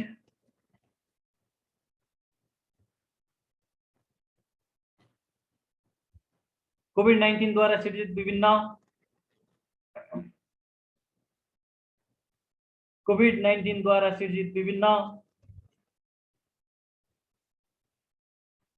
स्पिल ओभर जोखिमहरू न्यूनीकरण गर्न है। कोभिड-19 ले ल्याएका विभिन्न जोखिमहरू छन्, त्यो बैंकिङ क्षेत्रमा छिर्न नदिने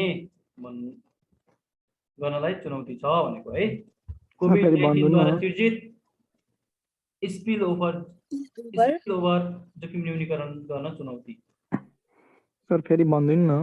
ओके, कोभिड-19 द्वारा सृजित स्पिल ओभर जोखिम न्यूनीकरण गर्न चुनौती।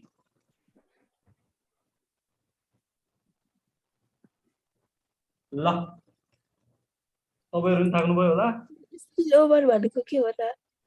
ओके, अब हामी नबुझेको कुराहरू अब डिस्कस गर्छौँ एकछिन। अब मध्यकालीन र दीर्घकालीन चुनौतीहरू छन् 10-12 पोइन्टहरू मजाले सबै क्षेत्रलाई समेटेर त्यो भोलि लेखाइदिन्छु। स्पिल ओभर भनेको कुनै एउटा क्षेत्रमा फैलिएर अर्को क्षेत्रमा प्रवेश गर्नु। जस्तै बैंकिङ क्षेत्रमा अहिले तत्कालको लागि चाहिँ कोभिडले त्यस्तो असर गरेन, तर रियल सेक्टर, हाम्रो जुन रियल सेक्टरमा चाहिँ कोभिडले कतिपय व्यापार व्यवसायहरू डुबे। अब त्यो डुबेका व्यापार व्यवसायीहरूले बैंक वित्तीय संस्थाबाट ऋण लिएका थिए, उनीहरू ऋण तिर्न नसक्ने भए। उनले ऋण तिर्न नसकिसकेपछि बैंक तथा वित्तीय संस्थाहरूमा एनपीएल को मात्रा बढ्छ, अनि त्यसपछि बैंक वित्तीय संस्थाहरूको त्यो एनपीएल म्यानेजमेन्ट, फाइनेन्शियल म्यानेजमेन्ट कमजोर हुन्छ वा अथवा ब्यालेन्स सिट कमजोर हुन्छ। त्यसलाई ब्यालेन्स सिट क्राइसिस पनि भन्छ है। यो टर्मिनोलोजीहरू जार्गनहरू जान्नुपर्छ है। तपाईँ बैंकिङ पढिसकेपछि ठ्याक्कै बैंकसँग रिलेटेड जार्गनहरू जान्नै पर्छ। यो जार्गनहरू नजानेसम्म तपाईहरुको पढाइले पूर्ण हुँदैन। ब्यालेन्स सिट क्राइसिस आउँछ है।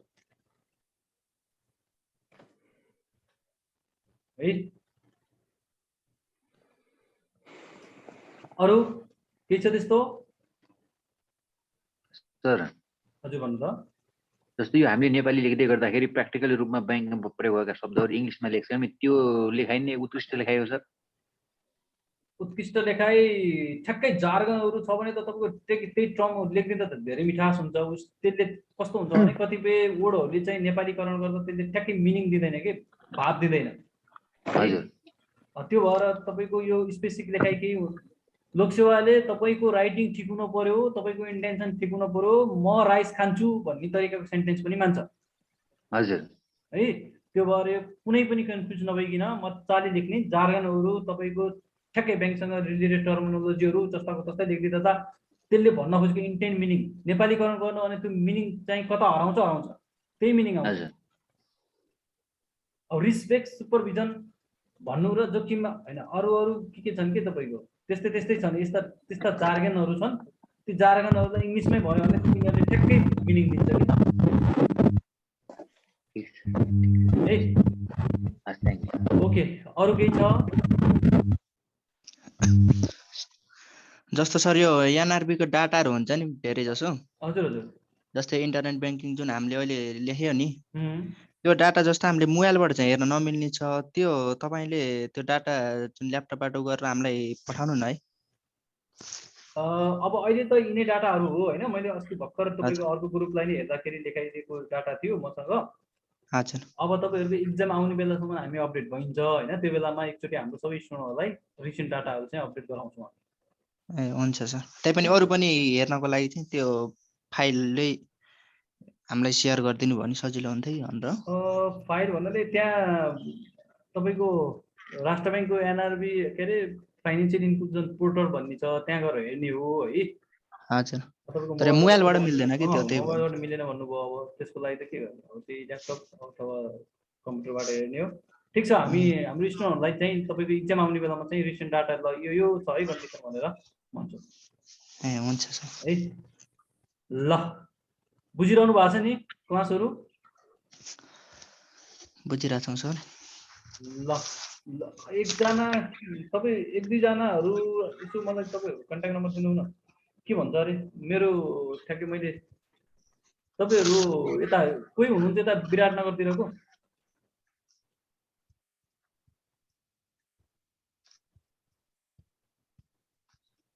Excuse me. Yes, sir. हजुर